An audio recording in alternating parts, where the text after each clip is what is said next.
On est dans une semaine royale. Toute la semaine porte le nom Shira. Car quand on va arriver, si tu veux, Shabbat, la paracha, qu'elle s'appelle Beshalach, on va lire cette histoire qu'on est sorti d'Égypte et que Hachem il nous a déchiré la mer. Et il y a beaucoup des événements très importants dans la vie qui sont comparés à l'ouverture de la mer. Le premier, c'est Kasha Parnasato chez la dame qui est Kriyat Yamsouf, c'est la Parnassa. Il y a beaucoup des façons de le comprendre, que même des fois, si l'eau elle arrive jusqu'à là, comme vous le savez bien, le Midrash, Narshon ben Aminadav, et à la fin la mer elle s'est ouverte. Et également le Zivoug, donc tout ce qui est pour le mariage, chacun il a son chemin, comme les 12 tribus qui avaient leur chemin dans la mer. Et il y en a qui ont fait des petits demi-tours, il y en a des demi-tours qui sont un peu plus longs, mais il y a toujours à la fin un miracle que ça s'ouvre pour tout le monde. Mais pour arriver à tout ça, chers amis, alors on doit profiter à partir d'aujourd'hui de chanter Shira, remercier Dieu et trouver tous les jours une nouveauté. Tout ça on le connaît, comment on peut le faire? Voilà ce qu'on a parlé beaucoup Shabbat et je pense que c'est important de le partager ensemble. On a une occasion qu'on n'a pas pu faire hier soir, que c'est la prière de la lune. Tous les mois, on a une petite fenêtre, je vais dire comme ça, qu'elle s'ouvre entre le 3e jour du mois pour les Ashkénazes ou le 7e jour du mois jusqu'au 14, 15, des fois le 13. Ce qui nous concerne cette semaine, donc on a à partir d'aujourd'hui jusqu'à samedi soir maximum de chercher la lune. Hier il y avait des nuages. Qu'est-ce qu'on peut gagner quand on va trouver la lune?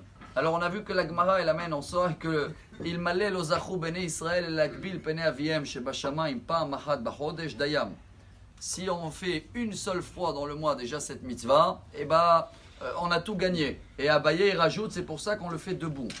On a parlé des petits détails parce que certains, mesdames, ils vont demander est-ce qu'on peut faire.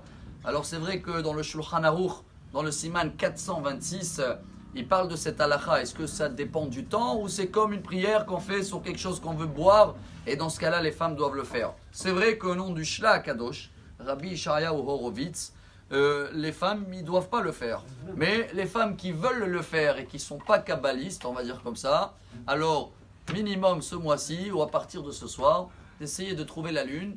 Et pourquoi la semaine prochaine c'est fini?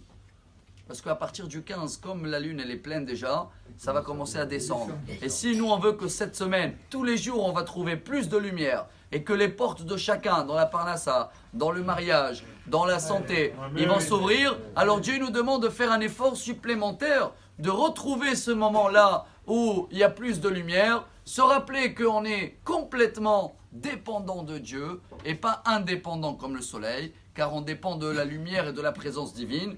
Et cette semaine, pour nous tous, chers amis, si on veut chanter toute la vie, venez, on fait des efforts à la maison, partout. On essaye de trouver toujours la lumière qui se rajoute. On ne voit pas ce qui manque, car la lune, toujours, elle est souris. Si quelqu'un il voit à l'envers, il voit la souris, la lune qu'elle est pshonfa, comme ça on dit, c'est qu'il sache que lui il est à l'envers. La lune elle sourit toujours, chers amis. Alors pour avoir ce sourire, cette prière de Kohanim, Ya'er Hashem panav elecha vichuneka, ce visage lumineux, c'est notre devoir à partir d'aujourd'hui, chercher la lune, mais chercher aussi la lumière partout pour avoir une semaine de Shira. Shavuot Tov, Amar Rabbi Elazar, Amar Rabbi Hanina.